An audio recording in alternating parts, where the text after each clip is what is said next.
জীবন নিয়ে একটা reality check দিই, হ্যাঁ? আসেন। আজকে একজন কমেন্ট করছে যে, "ভাই আপনি এত সময় কই পান?" হ্যাঁ? ওইটার একটা উত্তর দেই। সকালবেলা ওঠার পরে আমার তো পেটের সমস্যা নিয়ে আমি আগেই বলছি যে আমার অ্যাসিড রিফ্লাক্স, আইবিএস এর প্রবলেম আছে। তো সকালবেলা ওঠার পরে দেখলাম যে ২-৩ বার ডায়রিয়া হইছে। ডায়রিয়া হওয়ার পরে বাংলাদেশ যেটাকে বলে ওরসালাইন। তো এখানে সেটা হচ্ছে কাইন্ড অফ আ ইলেক্ট্রোলাইট বা আ এই টাইপের আরকি। Adult electrolyte. তো এটা আরকি এরকম একটা। তো আমার লিটারেলি চোখ-টোখ নাইমা অবস্থা খারাপ। তো আমি সকালবেলা ওই অবস্থায় ড্রাইভ ড্রাইভ করে ভার্সিটি গেছি। ভার্সিটিতে যাওয়ার পরে ল্যাবে কিছুক্ষণ কাজ করলাম। তারপরে ১১টা বাজে একটা মিটিং ছিল ১১ থেকে ১২টা পর্যন্ত। তারপরে শরীরটা মারাত্মক খারাপ ছিল। তারপরও দুপুরে তো কিছু খাইতে হবে। মাথা ঘুরাইতেছিল। দুপুরে গিয়া রেস্টুরেন্টে খাইলাম। যেহেতু খাবার নিয়ে যাইনি বা খাবার নাই সাথে। তো রেস্টুরেন্টে তো খাইলাম। খাওয়ার পরে আবার ল্যাবে আসলাম, কাজ করলাম। তারপরে ৩টা থেকে একটা মিটিং ছিল। সবগুলা প্রফেসর সহ যে প্রজেক্টে কাজ করি। ৪টা পর্যন্ত মিটিং হয়েছে। ৪টা থেকে আবার আমি আমার সুপারভাইজার যে ছিল পিএইচডিতে অ্যাসোসিয়েট ডিন বর্তমানে উনি সময়ও ছিল। তার সাথে আবার মিটিং করলাম ০.৫ ঘন্টা। সারাটাক্ষণ আমার শরীর খারাপ ছিল। সারাক্ষণ আমি খুব অসুস্থ ছিলাম। হ্যাঁ? তো এরপরেও আমি জিমে গেছিলাম। ওয়ার্কআউট ওইভাবে করিনি। কিন্তু জিমে গেছি অভ্যাসটা মেইনটেইন করার জন্য যে রেগুলারিটি মেইনটেইন করার জন্য। জাস্ট দেখছি মানুষজনও দেখছি একটু রিল্যাক্স হওয়ার জন্য আরকি। বাসায় আসছি। বাসায় আসার পরে গোসল করলাম। গোসল করার পরে আবার কম্পিউটারে কাজ করলাম। এবং এখন রাতের ১টা বাজে।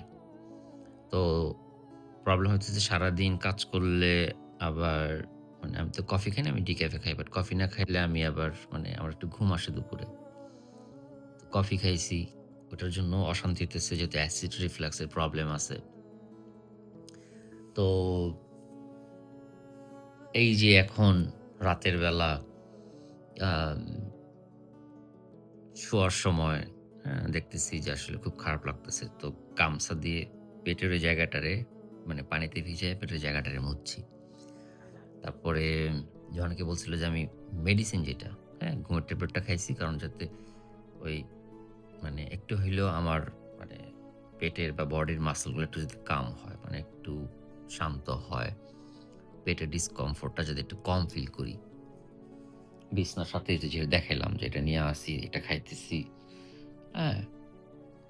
তারপর বাতি নিভাইলাম। বাতি নিভানোর পরেও শান্তি লাগতেছিল না। It's not about me actually. আম্মার শরীর খারাপ, আব্বার শরীর খারাপ। ২ জনেরই বয়স হইছে। তো আম্মার সাথে কথা হইলে আম্মা কান্নাকাটি করে। ছটফট করতেছিলাম। ভাল লাগতেছিল না। হ্যাঁ? তো ফোন দিলাম। তো তাদেরকে সান্ত্বনা দিতে পারি, তাদের জন্য দোয়া করতে পারি। তো তাদের অবস্থা দেখলে খারাপ লাগে। এগুলো হচ্ছে যে আমার লাইফের কিছু বিষয়। নাও আ সোশ্যাল মিডিয়া। সকালে একটা ভিডিও দেই হয়তোবা TikTok এ, Instagram এ, আ YouTube এ হয়তোবা ২ টা দেই বা কিছু একটা লিখি। তারপরে আবার মেসেজ দেখি।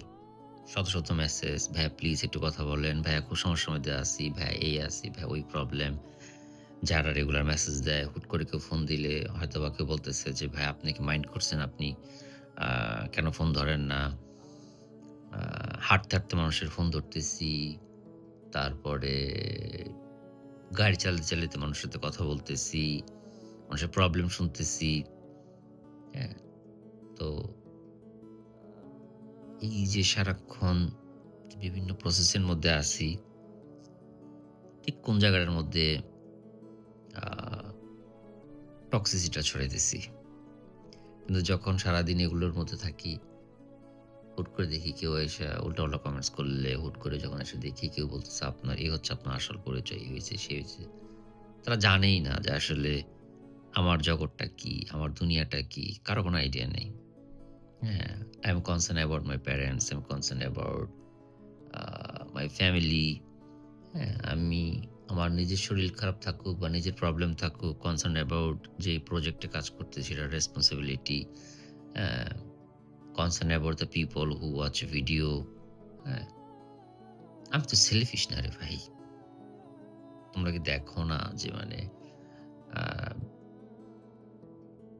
সেলফিশ মানুষগুলা অল্পতেই হ্যাঁ, তাদের খুব গায়ে লেগে যায়। নুন থেকে চুন খসলে, "ও এই হইছে, সে হইছে।" তোমরা কয়জন কার জন্য কি করতেছো? ওদিন একটা অসভ্য একটা মহিলা কমেন্টস করছে যে, "No one is forcing you to listen." ভাই কত মানুষ যে হাতে পায়ে ধরে ২ টা মিনিট কথা বলার জন্য। কিন্তু আমার কি সে ২ টা মিনিট সময় আছে? তারপরও আমি প্রতিদিন কমপক্ষে ৫ জন ৭ জন মানুষকে একটু, একটু করে হলেও সময় দিই। হ্যাঁ? অন্যরা তো দেয় না। কেন দিবে? আর ওই সময়টা আমি অন্য কিছু করতে পারি। তাই না? সো এটা হচ্ছে রিয়েলিটি চেক। তো যখন তোমরা বলো যে, "ভাই আপনি এত সময় কই পান?" আসলে কি সময় আছে? তাই না? আসলে কি সময় আছে? সারাক্ষণই তো কিছু না কিছু করতেছি। ঠিক না? এটাই আরকি। এটা হচ্ছে রিয়েলিটি চেক। তো এখানে কোথাও আমার ডিপ্রেশন এর কথা আছে, এখানে কোথাও আপনি তাকে বলতে পারেন নাই ভাইয়া। যত কিছু বলেন বলতে পারেন নাই। হ্যাঁ? এগুলো তো নাই, তাই না? যে ভিডিও বানাই, যে জিনিসগুলো বলি, এগুলো আপনাদের জন্য বলি। আপনাদের ভালোর জন্য বলি। আপনারা যাতে ভালো থাকেন এজন্য বলি। সো যেখানে আপনাদের উচিত আমাকে সাপোর্ট করা, অ্যাপ্রিশিয়েট করা, গ্রেটফুল থাকা। সেখানে আপনাদের কোন একটা কিছু যদি ভালো না লাগে, ওই যে এক ছেলে ওইদিন বলছে সাইকোপ্যাথ। হ্যাঁ? ওই ছেলেটা আমার হাঁটুর বয়সে একটা বলা হবে। হ্যাঁ? সে জাহাঙ্গীরনগরে পড়ে। সে আমার বলতেছে আমি সাইকোপ্যাথ।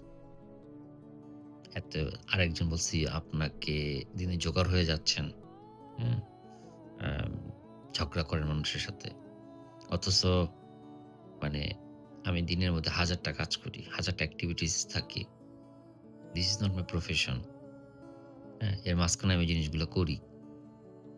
হ্যাঁ? কারণ ডেফিনিটলি কারো না কারো উপকার হয়। কারো না কেউ না কেউ বেনিফিট হয়। তো দেখেও না যে মানুষটার জায়গা কমসে কম আমার জায়গাটা তো চিন্তা করতে পারে যে ঠিক আছে এই লোকটা কোথায় থাকে, তার প্রফেশন কি, কতটুকু কি চিন্তা করে না। শুধু তাদের জীবনে একটাই প্রবলেম। তাদের সম্পর্ক মানে ঝামেলা হইছে এটাই তার লাইফের একটাই প্রবলেম। আর কোন প্রবলেম নাই। এই একটা প্রবলেমই তার লাইফে ঘুরঘুর করতেছে। এবং এই কারণে আমার লাইফেও এই প্রবলেমটাই খালি আছে অ্যাকর্ডিং টু দেম। কিন্তু আমার যে কত রেসপনসিবিলিটি আছে, আমার যে কত কিছু করতে হয়, এগুলা তাদের মাথায় ঢুকেই না। কারণ তারা জীবনে অন্য কোনো রেসপনসিবিলিটি নিতে আগ্রহীই না। আর সুযোগ পাইলেই খোঁচাখুচি আমার সাথে। তাই না? Reality check, reality check.